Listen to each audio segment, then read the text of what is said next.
Welcome to the podcast where we track down Australian war veterans, have a chat with them, and hear their stories. I'm Alex Lloyd, and this is Life on the Line. Survival was the rule of the day.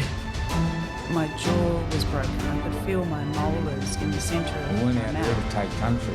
We were out there At the end of the day, everyone That was our job. wearing green is a soldier. We've lost communication. Getting yourself blown up does some interesting things to you. A place like the Middle East is constantly There's changing. quite enough pressure What we when do you there deploy is and constantly you changing. We killed Dave. And just to think it was our own minefield. He held me up with a broken whiskey bottle and machete. Battle for Australia. Today's conversation is with a veteran of Iraq and Afghanistan. Garth Callender was Australia's first serious casualty of Iraq when his vehicle was hit by an improvised explosive device. But that didn't stop Garth from going back to the Middle East in uniform, twice.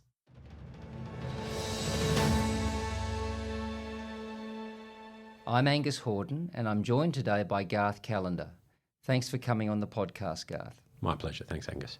Garth, why did you join the Army? So I joined the Army in 1996, and actually it's not so much why I joined the Army, it's why I stayed in the Army, I think, which is probably the most pertinent question. I joined almost straight out of school and was directionless, and to be honest, nothing was happening in the Army at that stage. I chose to stay in the Army, actually chose to apply to Duntroon to go to officer training because I saw a lot of opportunities in the military, professional development opportunities. And to be honest, it wasn't long after I'd gone to Duntroon that 9/11 occurred, which I always say I think is when, reality for my generation suddenly got serious.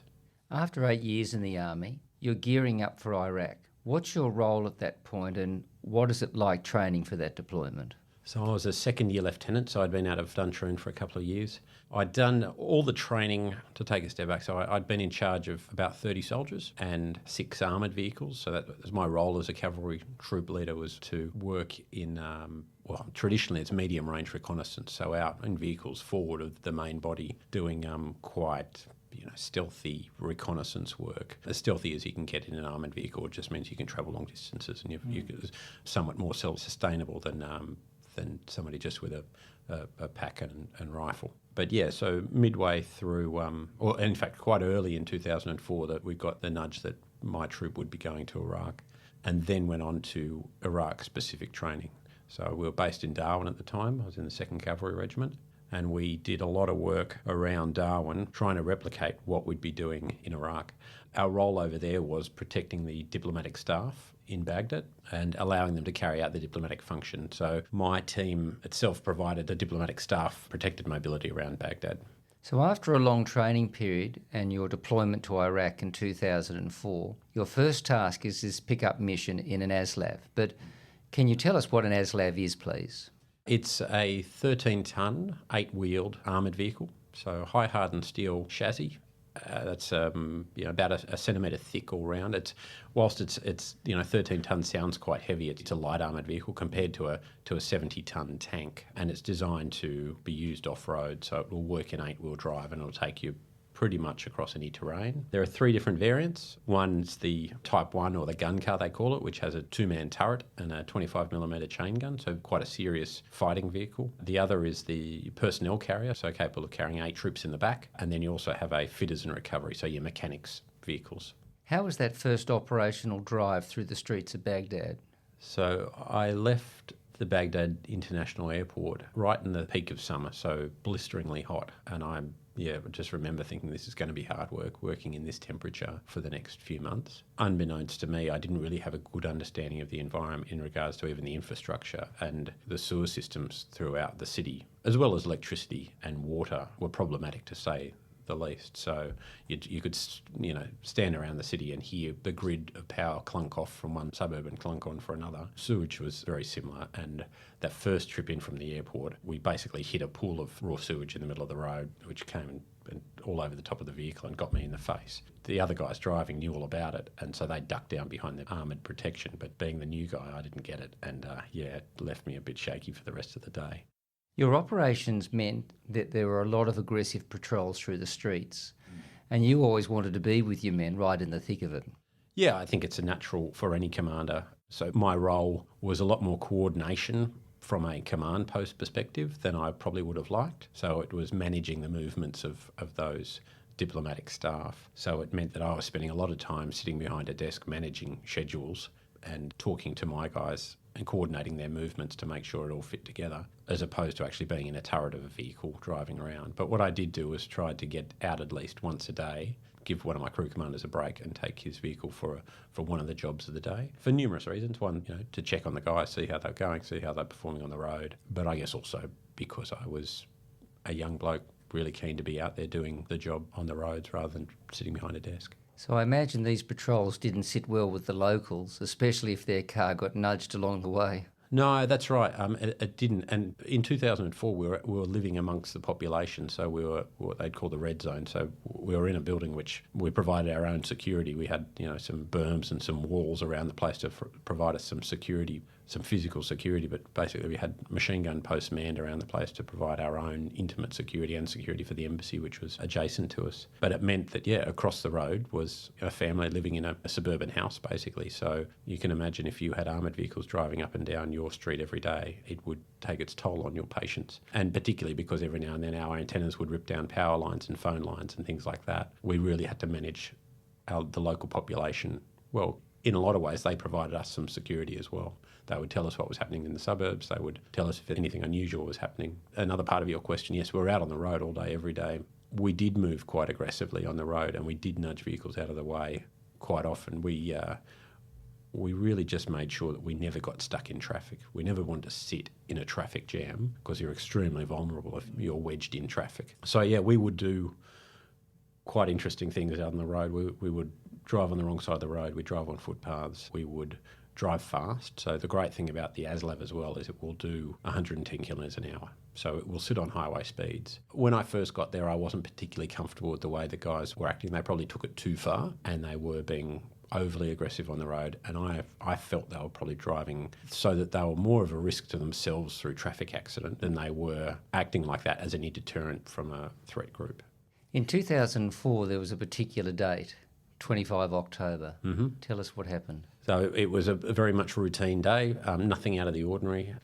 I had a second job of the day. I'd given one of my crew commanders that job off and I'd taken what was the second patrol of the day out. Very much routine, dropping some guys off in the international zone, picking some guys up, heading down Route Irish to the main US base and the Australian headquarters down there, supposedly dropping some guys off, picking some more up. But at almost exactly 8 o'clock in the morning, we'd left our compound, headed down the road, and probably we didn't get more than about 600 metres before a bomb which was in a car parked on the side of the road detonated as we went past. So we were within a few metres of the bomb that went off.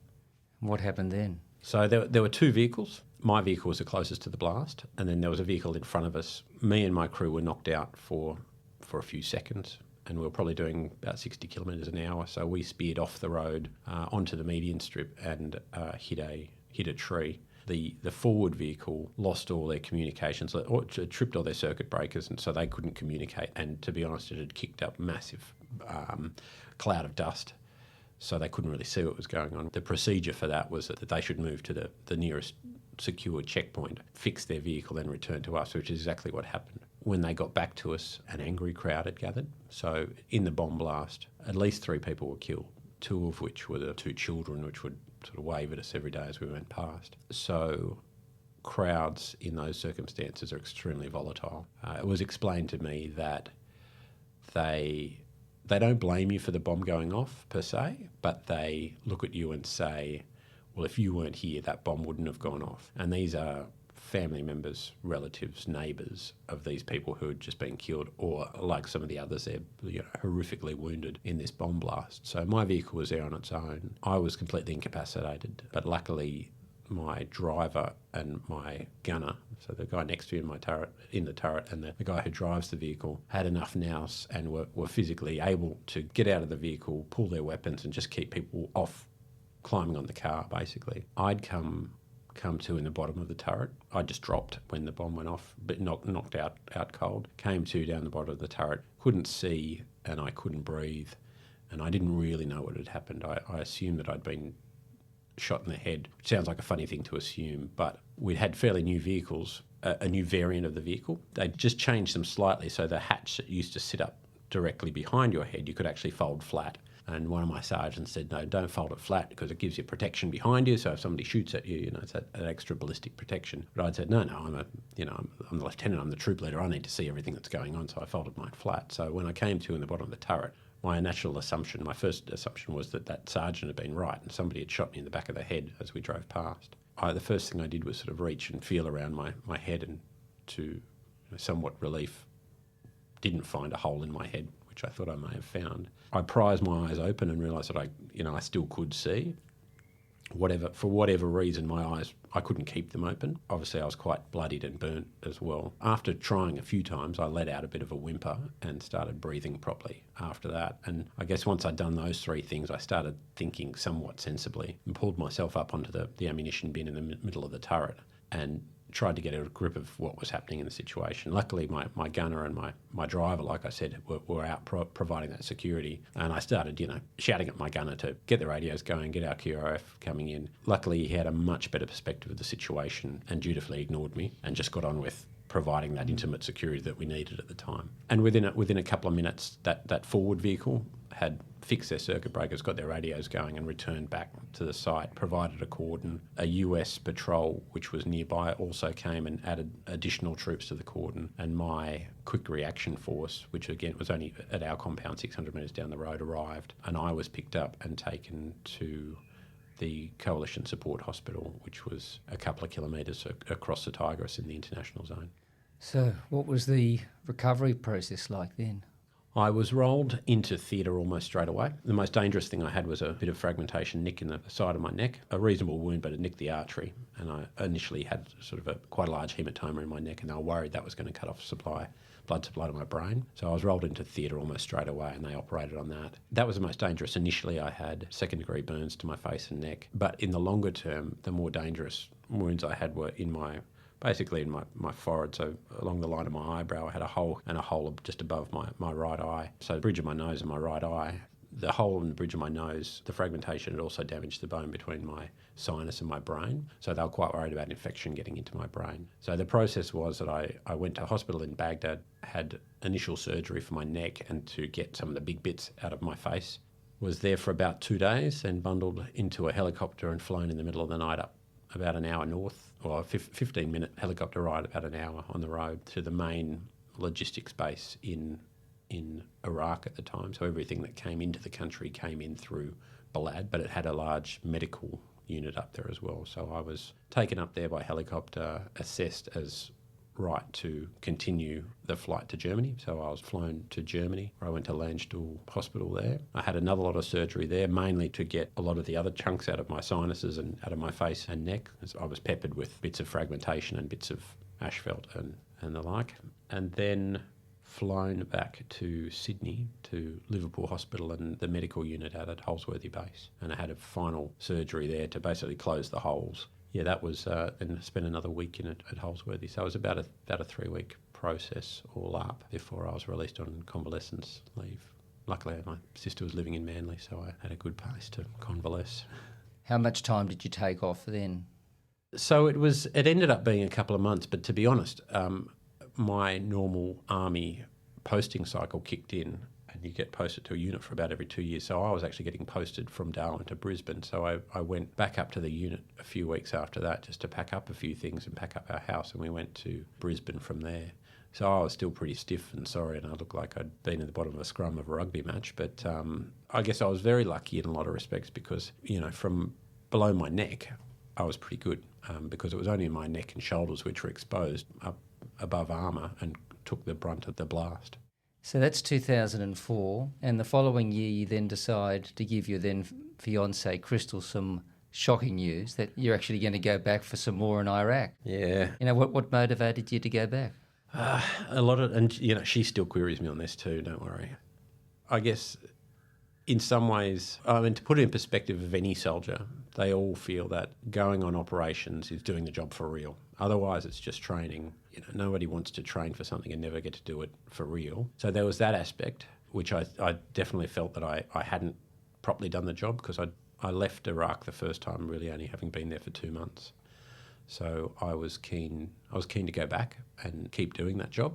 About 18 months later, I ended up going back, and I was a rank higher, and I was in a position where I was the second in command of the combat team, so really the operations officer, for want of a better term. So I planned all the training, I ran the day-to-day activities for the organisation, and I thought, particularly with my experience, having personally been involved in a blast, having already seen Baghdad, having seen the way we operate over that, and also having an in-depth understanding of the threat, I felt that I was the best person to be in that role. That was probably the key driving force for me to go back, just the knowledge that I couldn't think of a better person to be doing that job than me.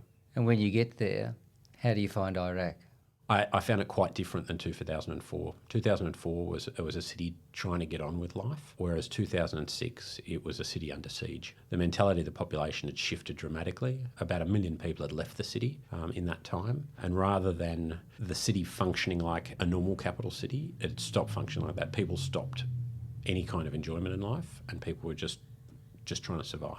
Yeah, I mean, it was really at its height of insurgency at that time. It was, yes. And consequently, it was a different city and a whole different operation for you, really. That's right. I mean, during that time as well, Saddam Hussein had been captured, and we went to a base which was actually inside the international zone. So the organisation, whilst it was the same organisation, it was there doing the same task of protecting the diplomatic staff. The compound that they worked out of had moved. So we were actually just over the back gate of the old Ba'ath Party headquarters where Saddam Hussein was being tried for war crimes. So every morning, this convoy of dark buses and armoured vehicles would trundle in the back gate behind our compound with Saddam Hussein in it. So in some ways, it was quite interesting. You know, we felt like we were part of history in the making, just being situated where we were. Right at the epicentre, yeah. Yeah, absolutely.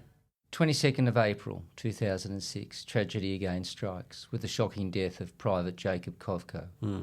You were at the other end of the radio when the call came in. Can you tell me what happened then and in the early morning?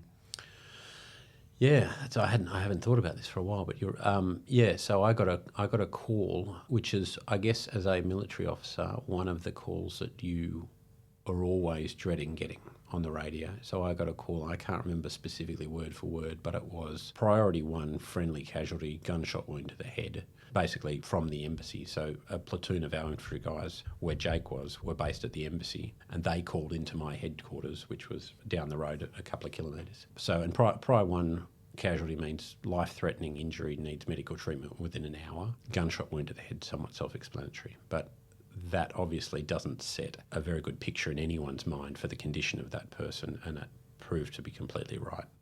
I can tell you what happened. I can't tell you how it happened because I still don't know.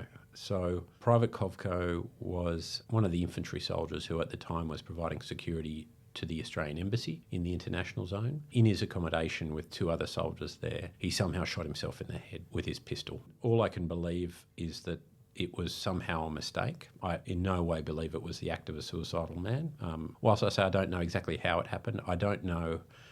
We had several steps in place to ensure that nobody was in a position in their accommodation with a loaded pistol so they could accidentally shoot themselves in the head. So I don't know how it occurred that he'd somehow missed those safeguards and he was in his room with a pistol. I mean, you had to deal with the pain of losing a fellow soldier so senselessly. But one bungle after another just made matters worse. Yeah, it did. And there were days where it just seemed completely surreal that there could be that series of bungles. I think that's a fair term to use. Just, so there was some things which were just bad luck, and there were some other things which, people could have just been doing better jobs. But at the end of the day, yeah, we still had a job to do, and there were 110 soldiers in Baghdad who had to keep getting on with the job there. How do you think his death affected the unit? I always felt that Jake dying the way he did probably had a much greater effect on the unit than if we'd lost, 4 guys in combat, because nobody was expecting to lose people that way, and because there was so much around, the conspiracy theories that were drummed up back here in Australia, the wrong body going home, the report getting lost. A draft copy of the inquiry was left on a disc in the Qantas Club lounge by the person who was writing it. I guess even initially, the Defence Minister at the time said he was cleaning his rifle in the accommodation. Somebody had just made an assumption that's what was occurring, and when it turned out that he'd shot himself with a pistol, that obviously took away some credibility to any sort of story about it initially. So the media jumped onto that. The wrong body obviously was horrific for the family to then understand that there was a body sitting at the airport where they were waiting for it that wasn't their son. Their son was still in a morgue back in Baghdad. All these sorts of things just had so much of an impact on the guys. They had 24-hour access to the internet. They had phone lines they could call home. So they were exposed to everything that was being said in the newspapers, some of which was, calling their professionalism and their integrity into question, which as a soldier is the last thing you want anyone to do. Garth, what else happened in that second tour that's memorable to you? It was an extremely busy tour. There was always something going on, and there were a couple of other incidents of note. There was a shooting incident with some of our vehicle patrol, which killed an Iraqi security guard, and there was a rocket attack on our compound, which injured some of the soldiers as well. So we didn't really get a minute's rest. But I found the tour, whilst tragic in a lot of ways, so professionally rewarding, and I was working with some awesome people. I guess one of the funnier points from it, and because it wasn't all doom and gloom over there, we were working with some excellent people, and the harder things get, sometimes, the more people turn to humour. We'd been there for a while, and it wasn't that long after Jake had died that the grass was getting along there, and I was the guy who had to come up with a plan just for keeping the whole place running, and I saw the grass was getting along, and it's hard to get contractors in to mow the grass, so I thought an easy way here is to get a goat in, and we can have a bit of a mascot. Of course, it was against all sort of rules to have any sort of pets in military accommodation, but I managed to twist a few arms, and we got a goat brought in by one of the local contractors who found this really cute little goat. Unbeknownst to me, goats are terrible at keeping grass short. They pull grass out by the roots, so rather we still had long grass, it was just with patches of dirt through it. But I said before, we had that rocket attack on the compound. So a rocket came in at 6 o'clock one morning. There were a few injured, and there was a few badly injured, but no one was killed, and everyone's back up and walking. So it's not a really tragic story, but we did have one of the generals fly in to inspect our compound and the damage and talk to the troops that day. And of course, we kind of forgotten about the goat and that we weren't supposed to have one. So my boss was giving him a tour of the place, and the general said, can you show me, your room? And my boss's room, it was only 2 down from the room that was hit by the rocket. And as they went to go in the door, this goat ran out of his room with a rubber glove. I don't know where the rubber glove came from, but a rubber glove hanging out of its mouth. And of course, the company sergeant major was standing behind everyone, and my boss gave him a nudge and said, Sergeant Major, take care of this goat. And he said, yes, sir. And he went and grabbed the goat and dragged it away. So, there was some funny stuff. Even in the height of a rocket attack, that was a really funny event. And did the goat have a name? The goat had a name. The goat's name, it's a female goat. It was called Victor. And it got that name because so during the time you're there, and it's actually a bit of a common practice for soldiers to make a video of their team when they're overseas, something they can look back on, but also something to keep their minds, rest and relaxation, make a video of the boys. So every team we had there, and the 110-man combat team was broken up into 10-man sections or 4-man vehicle crews. We had about 20 or so videos, and we got the embassy staff over one night to view the videos and vote on who made the best video, and the prize was to name the goat. The night went a bit haywire, and I think there was a tie in the end, and the winner was found from a dance-off in the end, which was pretty horrific. And the cavalry troop won the prize, and the call sign for a cavalry troop is Victor, so they named the goat Victor. So you finish your tour and you come home. Can you tell us the reception you got when you came home? We got off at Sydney Airport, all still in uniform, and we were swamped by media waiting for us at the gate, coming out of customs, and the place was jam-packed. From memory, 4 of the soldiers, actually including my boss as well, who'd all had children whilst they'd been deployed. So there were at least 4 couples there introducing children to their father. So after your deployment, you're back home, you're safe, Crystal's getting used to having you around, and then in 2009, you decide you're going to go to Afghanistan. So getting yourself blown up does some interesting things to you, and for me, it gave me this deep-seated curiosity in understanding the improvised explosive device threat. I pestered all the right people until in late 2007 I got posted into a role where I could work in that field. So I got posted to Canberra to a group called the Counter IED Task Force, Counter Improvised Explosive Device Task Force, which would look really at the strategic level, getting new equipment in, so the best radio jammers to stop radio-controlled IEDs, the best ballistic protection to stop blast, the best robots for explosive ordnance disposal crews to use. Also, what training we were doing, so looking at the training packages to counter or to minimise the threat, and also looked at what they call technical intelligence. So understanding the IED incidents from a intelligence perspective, so linking them together, understanding supply chains, understanding how you can minimise the threat or even target insurgents who are building or emplacing these devices. So I got very interested in that over late 2007, 2008, and then in 2009 an opportunity came up to lead a team into Afghanistan to do tactical post-blast exploitation and technical intelligence work. So going out to bomb sites, recovering componentry, recovering evidence, reverse engineering the devices, understanding every aspect of a bomb incident. And there's that sort of mantra that we used, which is no IED incident ever happens in isolation. There's always a link to something else. And we were working to understand what that was, to identify insurgent cells. So there were two main things we were trying to do. Number one was to understand the weapons being used against coalition forces, so we could develop training, develop equipment to minimise and mitigate the risk of those threats, but also understand everything we could about the insurgent teams, so we could feed that into the intelligence network, so we could base operations around targeting those insurgent groups. So you basically became the go-to man for any bomb site or explosive situation in the Tarin Kot area. Look, I've got to stress, I wasn't the guy disarming the bombs, not my bag at all, but we would work hand in hand with those guys. So they would disarm them and we would then go in and do that post-blast exploitation, they call it. In November, you had a 4-day stopover in a remote patrol base. That experience changed your perspective on the work the coalition forces were doing in Afghanistan. Can you tell us more about that? We rushed down to the helicopter and somehow talked. This was a medical helicopter, and somehow managed to talk the loadmaster into letting us in the back, which is a big no-no, letting anyone in the back of a medical helicopter. But we managed to do that. They flew us out to a site because we'd heard on the radio that there'd been a bomb blast and there was at least 2 injured out there. So we went out to a site out in just near one of the Australian patrol bases in the Tarin Kot Bowl near the Decompression River.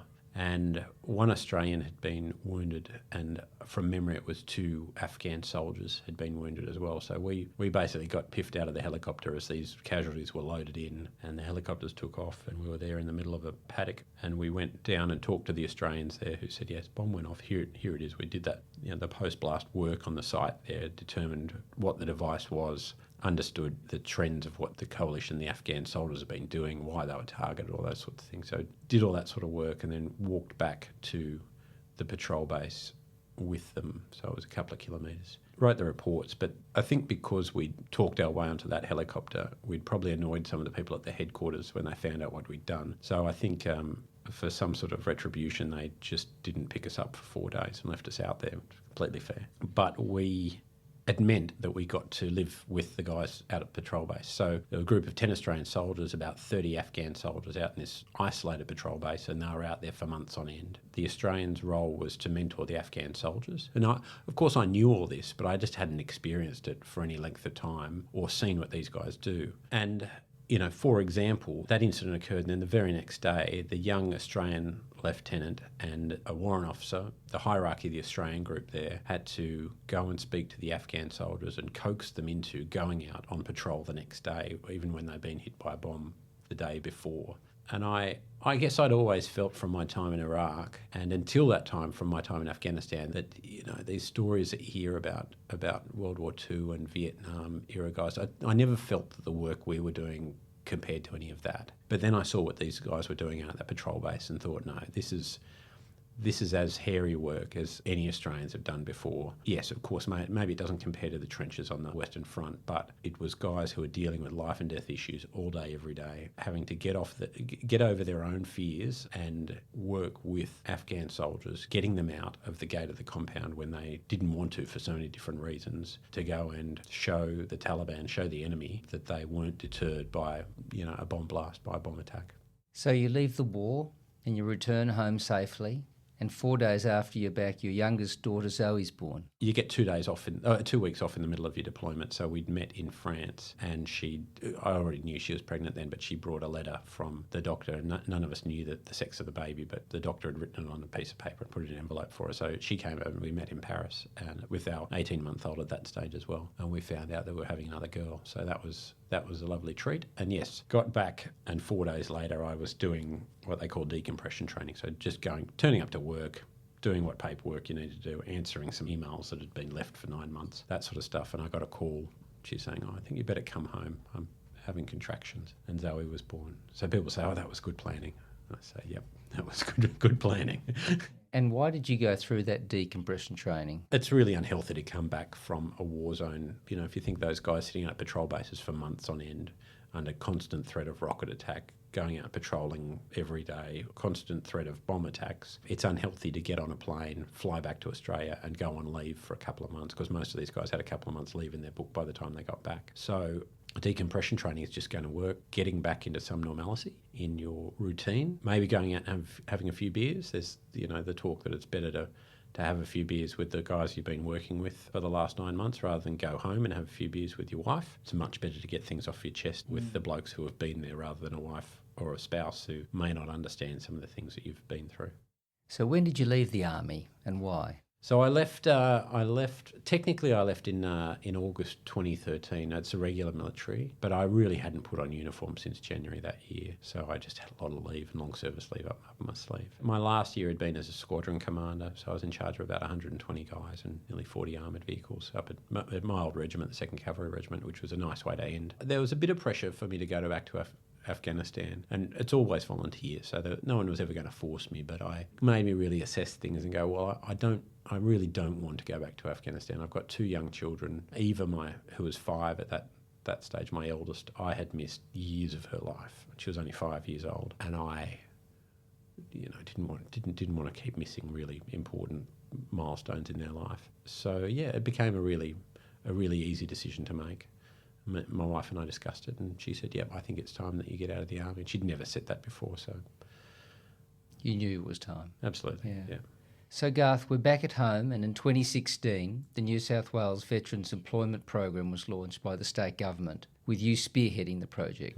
Yeah, so it worked out really well, and it's something I once I left the military, it became really clear to me that civilian employers do not understand what a military person brings to the workplace. I saw some really high caliber people that I'd worked with over the years really struggle for appropriate employment. I don't think there's a widespread unemployment issue with ex-military people, but I truly believe there is a widespread underemployment issue.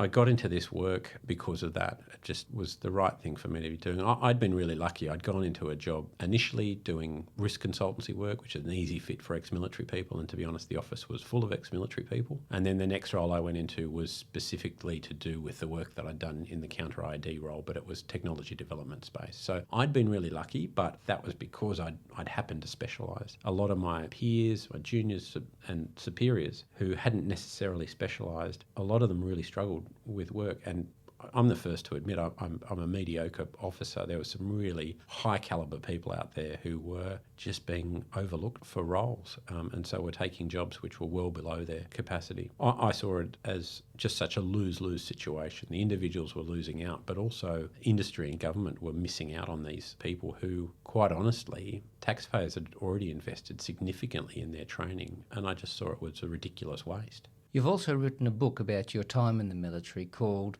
After the Blast. That led to me getting the job. So I wrote the book, which was based on my 3 deployments, and it was really just a journal that I'd kept overseas. I turned into a book. But as part of the book launch, you do all these cheesy sort of book tours around the place. And I was getting asked all the time about veteran welfare. What can we do to help veteran welfare by people in the audience? And I said to them, look, I quite honestly get them into the right jobs, make the transition really easy by shaking up your employment practices so military people can move into jobs which are in line with their skills and capability and experience. And I happen to be What was I doing? Oh, I was on Sky News saying all that sort of stuff one day. After I finished the interview, the New South Wales Minister for Veterans Affairs, David Elliott, his Chief of Staff rang me up out of the blue and said, look, I've just seen you jawing off about veteran employment on Sky News. Can you put your money where your mouth is and apply for a job, which we've just opened up, running a veterans employment program in New South Wales government? So the planets aligned really with that opportunity, and it really is a great opportunity to get employers understanding what a military person brings to the workforce. Helping ex-military people also understand that to get the right job, they need to be able to articulate what they can provide a workplace in a way that a civilian employer can understand it. There is quite a lot of issues there to overcome, but we're moving along. So Garth, if people are interested in getting in contact with you or finding out more about your book, where do they find you? Do you have a Facebook page? Yeah, so I have a personal Facebook page. There is a After the Blast Facebook page. For veterans employment, the Facebook is at New South Wales Veterans Employment. That's got links to our website as well, or just Googling New South Wales Government Veterans Employment, and they'll find their way to the website too quite easily. So Garth, after all these overseas deployments and what you've been through, what's next after what you're doing now? I would love to know. Apparently it's common for a lot of people in society, but it's definitely common in the veteran space as well, which people, because they've done such a variety of roles, I've done specialist roles, I've done very much generalist leadership management roles, I've worked in a range of jobs while still in the military. Stepping out, I feel like I'm a jack of all trades and a master of none, so there is not an obvious job for me to slide into. But like with most people, I'm very comfortable in getting thrown in the deep end in any job, which is kind of what I've done since I've left the military anyway. Garth, thank you for your service and taking the time to talk to us today, and we look forward to the next story you're going to tell us. My pleasure. Thanks, Angus. That was Angus Hordern speaking with Garth Callender. To connect with Garth online, do search for his book page on Facebook, After the Blast. Garth's book, After the Blast, is available in bookstores and online. For all the photos and the full story, you really should check it out. Speaking of photos, we have a few up of Garth now on our social media pages. Look us up on Facebook and Instagram at Life on the Line Podcast and on Twitter at LOTL Pod. You can email us too at podcast@lifeonthelinepodcast.com. If you like the episode, make sure you're subscribed for all veteran conversations on Tuesdays and bonus content on Fridays. And if you know a veteran serviceman or servicewoman with a story to tell, do get in touch. We would love to have them on the podcast. Life on the Line is brought to you by Thistle Productions, artwork by Big Cat Design, music by Dan Van Werkhoven. Thanks for listening, and as always, lest we forget,